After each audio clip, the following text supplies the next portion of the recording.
Hello friends, welcome to Priya's presence. నేను మీ ప్రియా. ఈరోజు మన ముందున్న రెసిపీ జీడిపప్పు పకోడీ.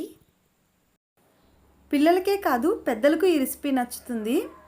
పిల్లలు ఎంతో ఇష్టంగా తినడమే కాకుండా పిల్లలకు ఎంతో ఆరోగ్యమైన జీడిపప్పు పకోడీ ఎలా చేయాలో మనం చూద్దాం.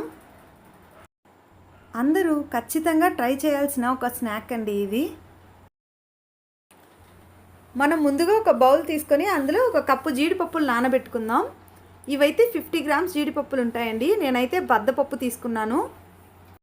ఇలా తీసుకున్న జీడిపప్పుని మనం ఒక బౌల్లో వేసుకొని ఒక గ్లాస్ వాటర్ పోసి ఒక 2 అవర్స్ నానబెట్టుకుందాం.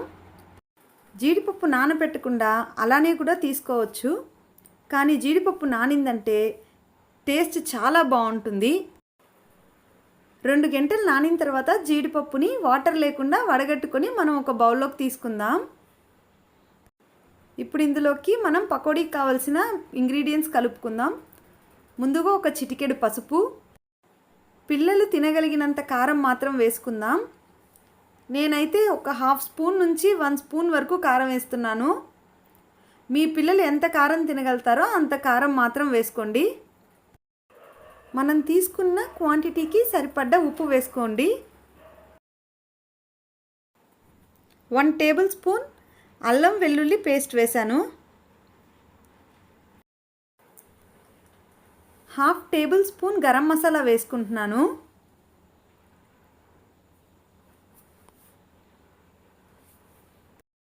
ధనియాలు కొంచెం తీసుకొని చేత్తో నలిపి వేసుకోండి, లేకపోతే లైట్గా దంచుకొని వేసుకోండి. టేస్ట్ చాలా బాగుంటుంది. నాకైతే 100 గ్రామ్స్ శనగపిండి పట్టిందండి దీనికి.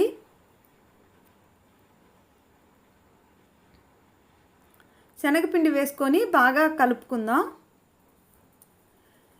జీడిపప్పు పకోడీకి పిండి చాలా గట్టిగా ఉండాలండి. పకోడీ పిండిలా కానీ బజ్జీ పిండిలా కానీ నీళ్ళుగా జారుడుగా ఉండకూడదు. కరివేపాకు వేయడం మర్చిపోయానండి, కొంచెం కరివేపాకు వేసుకున్నాను. బాగా మిక్స్ చేసుకొని కొంచెం వాటర్ పోసుకుంటూ మనం కలుపుకుందాం.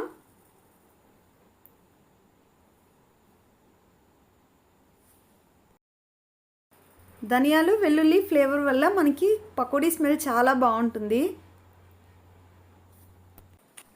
పిండిని చూస్తున్నారు కదండి, ఖచ్చితంగా గట్టిగానే కలుపుకోవాలి. పిండిని బజ్జీ పిండిలాగా మనం నీళ్ళుగా జారుడుగా కలుపుకున్నట్లయితే మనకి జీడిపప్పుకి పిండి అతుక్కోదు. అందుకని మన పిండిని ఖచ్చితంగా గట్టిగానే కలుపుకోవాలి.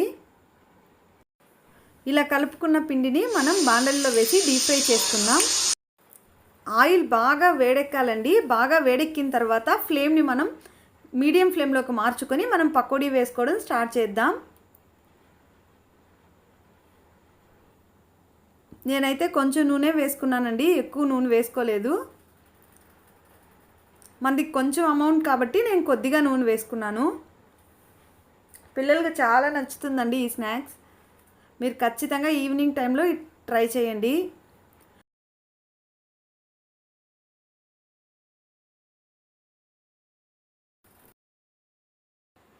మనం జీడిపప్పు ముందుగా 2 గంటలు నానబెట్టుకున్నాం కాబట్టి మనకి జీడిపప్పు పకోడీ వేసిన తర్వాత లోపల నుంచి బాగా క్రంచీగా ఉంటుందండి తినడానికి. అలా కాకుండా జీడిపప్పు మనం నానబెట్టుకోకుండా పచ్చి జీడిపప్పు వేసుకున్నట్లయితే మనకి లోపల నుంచి సరిగ్గా బాయిల్ అవ్వదు అండ్ ఆ క్రంచీనెస్ రాదండి. ఈ పకోడీని మనం ఖచ్చితంగా మీడియం ఫ్లేమ్లో మాత్రమే పెట్టుకొని ఫ్రై చేసుకోవాలి. హై ఫ్లేమ్లో పెట్టినట్లయితే పైన మాత్రమే ఫ్రై అవుతుంది. లోపల జీడిపప్పు సరిగ్గా బాయిల్ అవ్వక అనీవెన్గా ఉంటుంది, క్రంచీనెస్ రాదండి.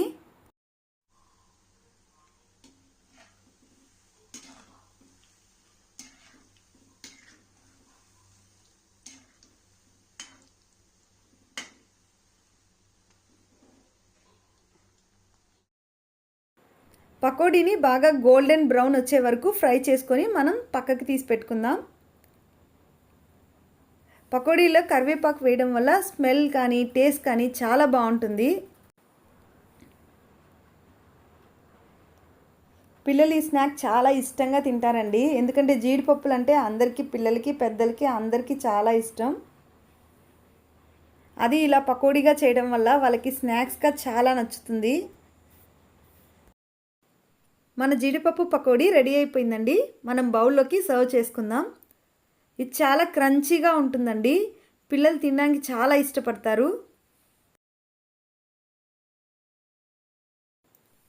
మనం బయట పిల్లలకు జంక్ ఫుడ్ తీసి ఇవ్వడం కంటే ఇలా ఇంట్లో టేస్టీగా హెల్తీగా స్నాక్స్ చేసి ఇచ్చినట్లయితే వాళ్ళకి ఆరోగ్యం, మనకు సంతోషం. మీరు తప్పనిసరిగా ఈ రెసిపీని ఇంట్లో ట్రై చేసి చూడండి. ఈరోజు మన రెసిపీలో మెయిన్ ఇంగ్రీడియంట్ అయిన జీడిపప్పు గురించి మనం తెలుసుకుందాం. జీడిపప్పు ఆరోగ్యానికి మంచిదని మనందరికీ తెలిసిందే.